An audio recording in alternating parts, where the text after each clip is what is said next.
Well, welcome everyone. Glad you could be here tonight. I'm thrilled to be here to give you a presentation on social media and the law. And I'm glad that each one of you took the time to come out. This is such an important issue with our young people today. Even some of you in the room might not realize how important this is and how young people are affected by this. And we'll go through that tonight. So as was mentioned, there are some cards on the table with pens. That's for questions, so if you have any questions. I usually don't mind taking questions during the presentation, but they told me that no, the questions are going to be written down, and then all those questions will come to the panel at the end. So, so if you have a really burning question, you can ask me, I don't mind. But if you want to jot those questions down, that would be perfect. All right, so I'm Constable Merv Shantz with the North Bay Police Service. As she had mentioned, I've been with the service for 19 years. Worked on general patrol, in traffic enforcement, and for the last few years in community programs. And in community programs, I'm the DARE officer. So if you have had a child in grade 5 or 6 in North Bay, I've likely been their DARE teacher in the last few years. So really enjoy that. I would suspect that gig's coming to an end fairly soon. Just because they like to move officers around. But I really enjoy teaching students, and a lot of what we're going to cover tonight I actually integrate into the DARE program and teach them too, because at grade 5 and 6, this is where they need to start learning some of these things. Grade 7 and 8, they're probably already involved in some of these things, so it'll be an eye-opener for sure, as it was for me. And I am a parent of 4 students myself. One's in grade 12, one's in grade 10, one's in grade 9, and one's in grade 6.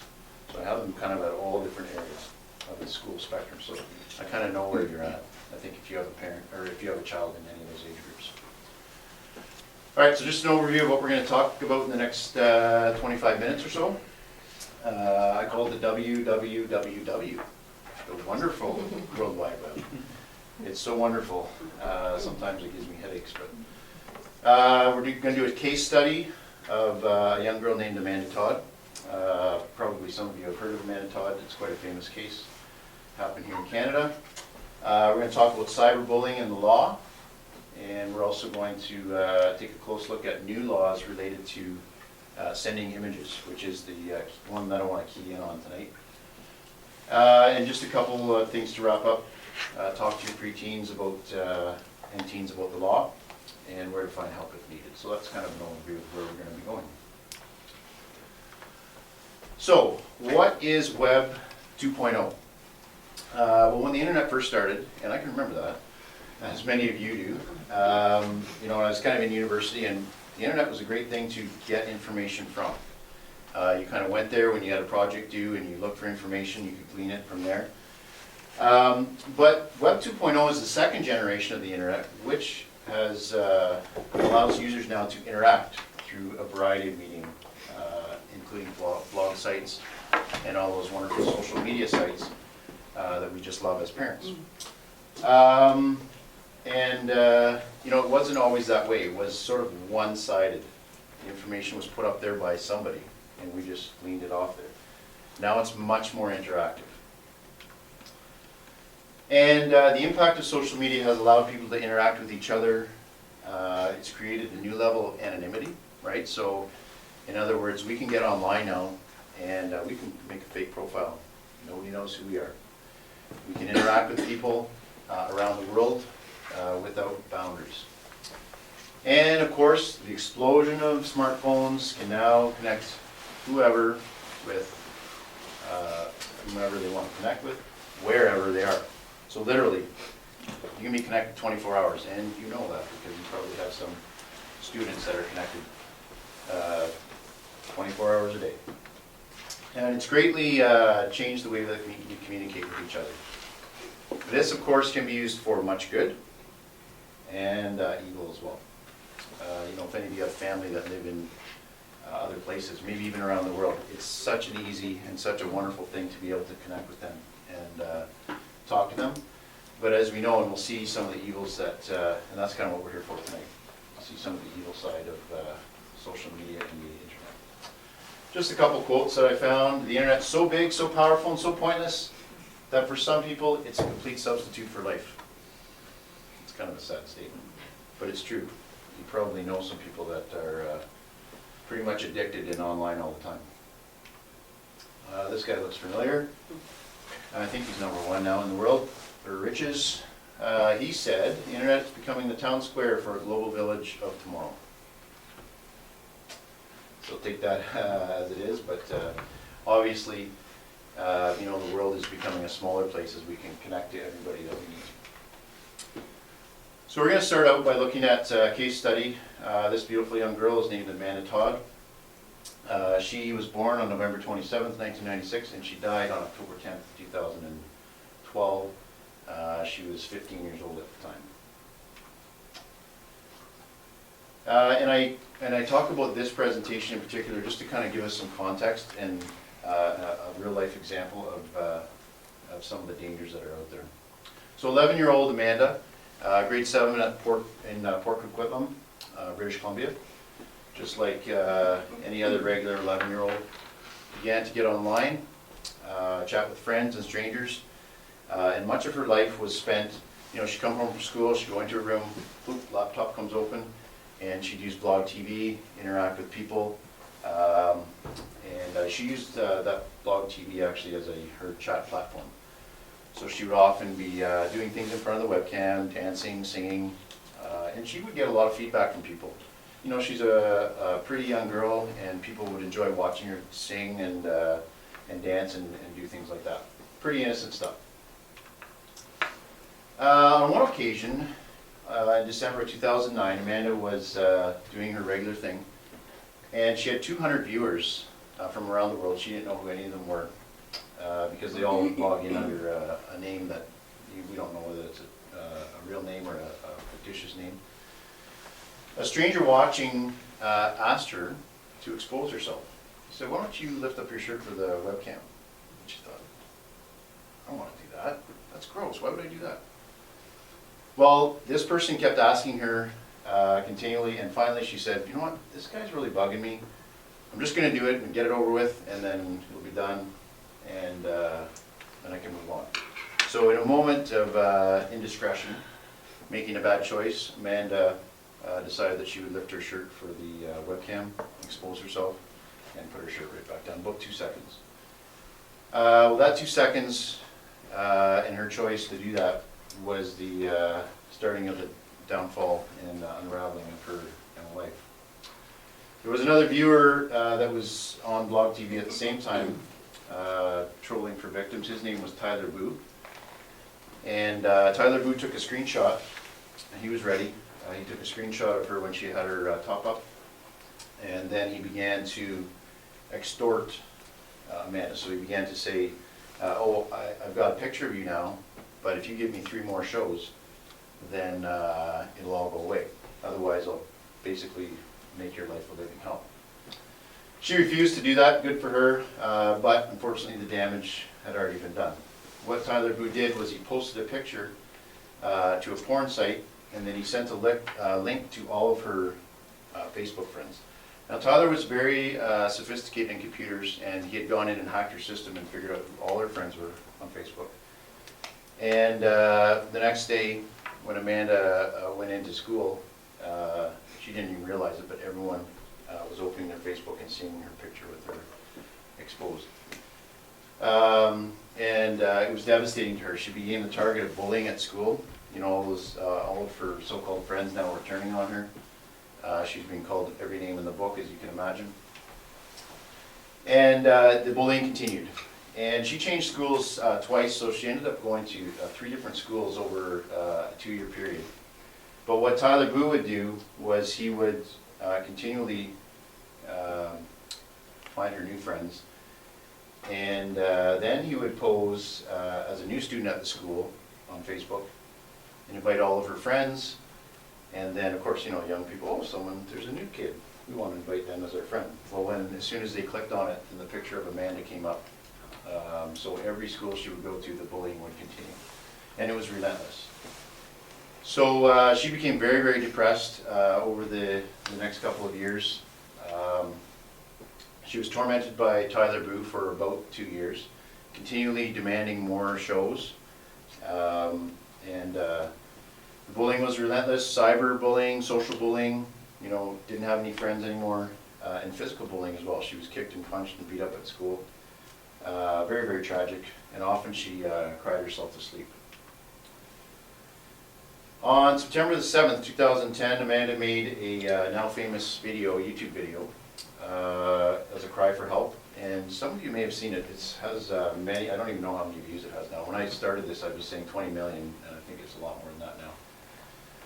But Amanda, during the video, she would hold up place cards.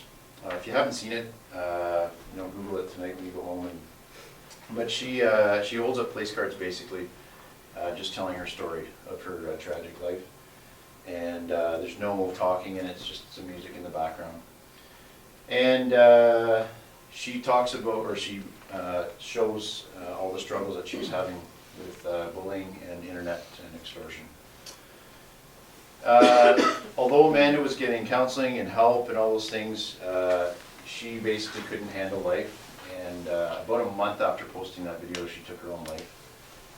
And she died on October the 10th, 2012. Very tragic end to her life.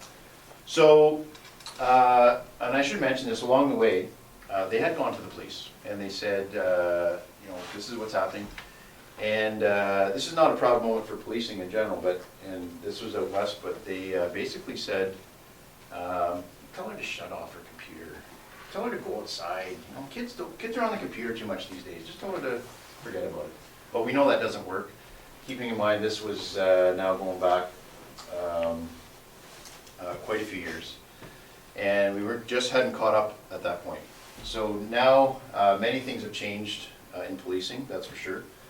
But when she died, they went to the police again, and they had egg on their face, and they said, oh, we really dropped the ball on this. We need to do something about it. So they heavily got involved. And they contacted Facebook, who are very sophisticated, obviously, on computers.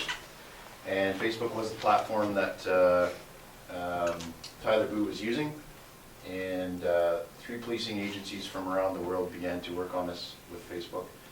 And in January of 2014, they arrested a 36-year-old Dutch man named Aiden Corbin. So he's from like the Netherlands. Like, how far away is that? Pretty much as far as you can get. Cobain was charged with 9 offenses, including extortion, internet luring, criminal harassment, production, distribution of child pornography. And the police began an investigation, and they found that there was possibly 75 victims throughout the world. Tyler rarely ever left his house. I shouldn't call him Tyler Boo, it's Aiden Corbin. Aiden didn't leave his house really. He did everything from his house. 80 different Facebook profiles and accounts, and had been harassing and extorting young children from around the world. So, currently on trial in the Netherlands. Now this story actually is currently in the news again. Every once in a while it pops up. I kind of have an ear for it because I'm very interested in it. But apparently now, after several firings and hirings of different lawyers and everything else, they're actually the trial is now finally beginning. Like 2 years, almost 3 years after the initial arrest. So what can we learn from this? Obviously, we want to learn something. We don't want Amanda's death to be in vain, but we can always learn from these tragedies. And her mom actually, heard her mom speak before at a conference, and her mom actually goes around and does speaking engagements on internet safety and that kind of stuff too. So she's in the news a lot. So this is what I share with the kids when I do it. I don't usually do the slide presentation, but I do a variation of just talking of what we just talked about. And then these are some of the tips that I give to them so that you can know as parents this is kind of what we talk about. Be careful who you're chatting with online. I mean, that's an obvious one. But I tell them, never do anything online that you wouldn't want everybody to see forever. And, it kind of puts it in perspective for them, right? They think, only certain friends can see it. When it's online, anybody can see it forever. And I say to themselves, if you can't take a picture, that picture that you're gonna post online, and put it up at Christmas time at your family gathering and say, look, Mom, Dad, look, family, isn't that a nice picture of me? Well, then don't put it online. Because, and they don't think that way, right? They think, oh, I never put that picture up at the Christmas table. Like, well, why would you put it online for millions more people to view? But they don't quite get that. Never send revealing pictures of yourself to anyone else. That's a big one. And don't befriend people that you don't know. You know, I have Facebook, and if someone pops up and says, I want to be your friend, I'm like, who's that person? Oh, maybe I went to grade 5 at school with them. I don't really know them. I don't want them to be my friend. Why would they want to look at my stuff? So be very, very careful about that. And obviously, you know, there could be another Tyler Boo trolling out there, picking up on stuff like this. So I tell the kids, keep yourself safe, be responsible for your own online safety. We know that as parents we can't monitor our kids 24/7, we know that. You know, we try our best, but it's becomes very difficult at times. So I tell them, take responsibility for yourself and for your own online safety, now that you understand a little bit about what's going on. Tell a trusted adult if you're being bullied or threatened online. You know, a lot of times students don't tell because they think that you know, their stuff's going to get taken away, and they don't want to talk to their parents about that stuff. And I tell them to tell a trusted adult if you feel uncomfortable about something online. If something's happening online, someone's asking you to do something you don't want to do, there's some creepy guy doing this or that, make sure that you tell a responsible adult about that. So, and I end off with this, for every Aiden Coben out there that's arrested, there are hundreds of other online predators trolling the globe, trolling the internet for possible victims. Be careful. Oh, and here's a nice slide. Chat rooms. Hey, Julie, this is this person over here talking to Julie. Hey, Julie, nice to see you online. I'm relaxing outdoors after sports. And Julie says, cool. I just got back from aerobics, and I'm wearing my new dress my mom bought me. You don't think so. It's just to show who are you talking to? You have no idea. Certainly not who she thinks she's talking to. So now we're going to switch gears a little bit and talk about cyberbullying and the law. There's no specific charge in the criminal code for cyberbullying. So we know cyberbullying is a big thing now. No specific charge for that. However, there's lots of other charges that can be laid as a result of cyberbullying. So it doesn't actually say cyberbullying in the code, but there's other ways that you can get around that. So the new one, or one of the new ones, is non-consensual distribution of an intimate image. So that means sharing an intimate image of a person without that person's consent, regardless of the age of the person that's depicted in the image. So for instance, girlfriend, boyfriend could be in their 20s, could be young people. And we know that people send images of each other, okay, on request or not. You know, send me an image of yourself and I'll send you one. A term that I heard this year, or last year for the first time, was nudes for nudes. Like, nudes for nudes, what is that? And the principal was telling me, oh yeah, that's the new thing. Grade 7s and 8s, a boy will say nude for nude, and the person on the other end will say, okay. And they'll take a picture of themselves and send it back and forth. So sending it between two people, not a crime, but if they're, sorry, I should qualify that, if they're an adult. So not a crime if they're an adult. However, two adults, the pictures are going back and forth, they break up. Oh, I'll get back at her. Boom, send out that image. That's a crime. Because there was a case on the East Coast in Cole Harbour, Bertea Parsons, and this is where this came out of. Some boys had basically raped her, but there was some discrepancy as to whether it was consent or not.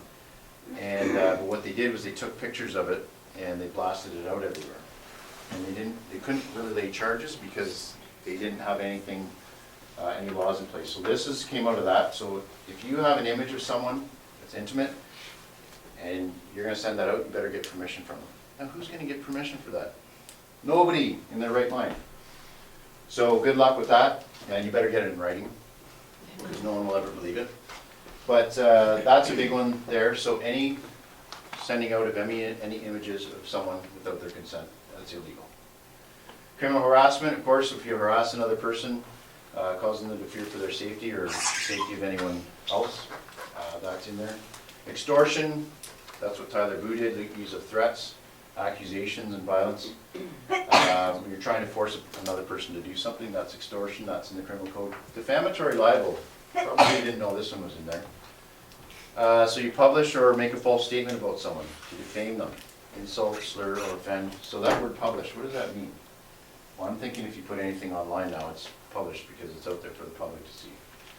So that's defamatory libel. And voyeurism, that's secretly taping someone or filming someone that they didn't know about. And impersonation, of course, impersonating another person. Those are all crimes under the criminal code. So in 2014, in December, Protecting Canadians from Online Crime Act came into being. And there's some important points here. I'm not going to read them all, and they're too small for you to read. But it basically empowers the courts to do more. And it also added in that prohibit the non-consensual distribution of images, so that was in there. And it gives the courts more powers to seize computers and to limit people's internet access, to retrieve photos that are out there and that kind of stuff. The bill came into force in March of 2015, so not that long ago. So, child pornography. Not a topic that I ever thought I was going to be talking about regularly, but now it is. We figure, when you think child pornography, you think of that creepy old guy thinking porn, child porn in his basement, or taking images offline and distributing them. And that's still going on. But the new distributors of child porn, grade 7s and 8s. Grade 7s and 8s and 9s. And I'll tell you why. Child porn is any digital, paper, or art that depicts anyone who's under 18 involved in a sexual activity or depicting the sexual organ of that person for a dominantly sexual purpose. So depicting children in sexual poses or involved in sexual acts or in clear situation of child abuse is child pornography. So, if you have an image of someone that's under the age of 18, then you have child pornography. And I'll get into that in a second. But when they brought those new laws in, these laws were actually still on the books, but they updated them a little bit.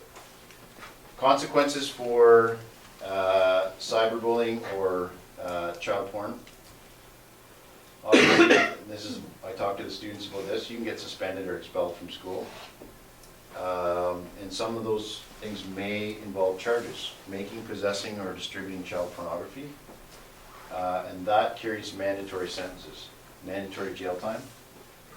And also you could be on the sex offender list if you get charged with an offense under those child porn laws. So when I give this to the students, I've done a similar presentation in front of pretty much all the 7 and 8s in North Bay, in the various schools, and I asked this question: how many of you are in possession of child pornography right now? And you look around the room and you kind of see some eyes go down, and people get a little nervous.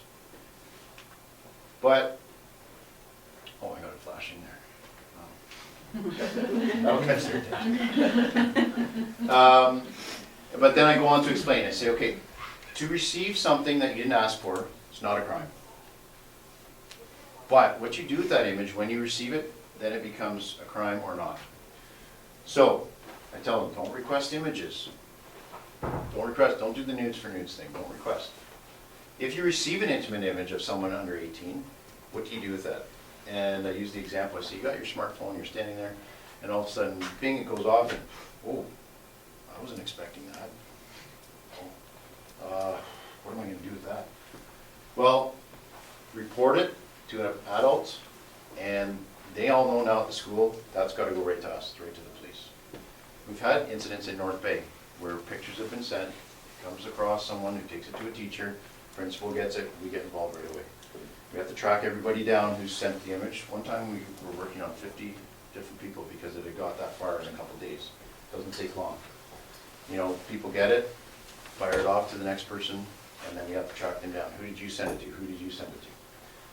So report it to a responsible adult. Police will get involved, delete it right away. We know that some kids won't do that. We know it. So I tell them, delete it right away. If you're not going to take it to someone, delete it, and then go to the deleted files and delete it. You don't want that image on your device or computer. And if someone's continually sending that stuff, tell them to stop. See, I'm going to the police with this. Stop doing this. And the bonus of reporting it is it will get stopped. If you don't report it, you know, it could continue. So, for parents, talk to your preteens and teens about this. They're prime candidates, grade 7s and 8s, prime candidates for this. And why? They're all discovering their online activities. They're all discovering blog TV, Facebook, Snapchat, all those things. Changing minds and bodies, right? They're going through puberty. All of a sudden, those boys that were kind of gross are kind of interesting. All of a sudden, these body parts that they never knew, anything about are very interesting. And there's very little parent supervision because parents just don't know. And you know what? After I started getting into this kind of stuff, and they were requesting presentations on this, and I went to a course or a seminar on it. So I went home and I'm like, okay, kids, you guys don't know anything about this, right? I'm like, oh, okay, so let's talk about this. Have you ever received any images? And I was like, really? So again, it's not a crime to receive these things, and it happens, but they need to know what to do once they receive them. So I talked with all my kids, and I said, tell your friends that too. What people are doing by sending these to you, it's illegal, and they're going to get caught. And they have so much access to so many things. That's another reason why these are prime candidates. About grade 9 and 10, they started to realize that's stupid, that's childish stuff. I mean, some of them are still doing it, but honestly, it's grade 7s and 8s. Grade 6, 7s, and 8s. 6 is a little young. A lot of these, when I do this, and if I cover some of this stuff in their class, they're still kind of like, why would people send a new picture of themselves? Exactly. Keep that attitude, please. Have a frank conversation with your kids. You'll be surprised what they know. You'll be surprised what they've been exposed to. But come at it from a moral perspective and a law perspective. That helps. Because maybe they don't get the moral thing, this is wrong to do this kind of thing. It was wrong when I was a kid. I'm pretty sure it's still wrong now. But if you bring in the law, it's like, okay, maybe you don't get the fact that it's wrong, you shouldn't be doing that, but it's actually against the law what you're doing. You're going to get caught and you're going to get in trouble. And I tell them, would you like to be on the sex offender registry list? That is not Santa's good list. That is a registry that you're on for 10 years, and you have to report to us every year. There's an officer there that you have to report to. Any changes in your life, where you're living now, all those things. And there's lots of people in our community, believe it or not, that are on that registry. You don't want to be one of them. Big thing is don't threaten to take away their devices. That's huge because students will do anything to keep their devices. I think they did a poll and they said students would give away one of their fingers instead of giving away their device. Like, how stupid is that? I cut off my finger, but don't take my device. So don't threaten them with that, but limit access and precautions. So net nanny, that's a good one. If you're thinking about, if your son or daughter has a phone or a device, computer, if you're like anything like mine, we have the 9 Apple devices in our house. But net nanny's great. You can download, and we actually have that at our house. You can download it. It does cost a little bit of money, but you can put it on different devices. And then if they go to a site that's got anything to do with images or porn or anything like that, then it will pop up, and then it needs a passcode. And guess who has the passcode? Not me, my wife. I just want to end off with, if your son or daughter is getting to the point where they're addicted to this stuff, Addiction happens quick, and I've heard that addiction to pornography can be as bad as addiction to heroin. It's something in your brain, and the worst thing for a young person is to be addicted to pornography. And get help from professionals if you need it. Hands Family Network, and there's someone here from Hands. I don't know what the other presentations are about, but I'm sure they dovetail into this one. She would be an excellent resource. The Hands Family Network for kids, and Community Counseling Center in Nipissing as well. I have a very good friend that works there, and I just talked to him this morning actually, and I said, do you mind if I put that on the presentation? He said, no, send people to us, and then we can, if we can't handle it, we'll refer them to their proper spot. So those are the two places that I would recommend as a starting point if you've got any issues in that regard, Hands or Community Counseling Center. And that's it. How did I do for time? I don't know. No one's come to the door yet, so we completely missed the session. So that's sort of an overview. Hopefully you learned something tonight. I know I did when I started to get into this kind of stuff. And perfect timing. I was just trying to think of what I was going to say next. Oh, perfect. You don't have to say anything next. Perfect. So I hope you enjoyed it and learned something.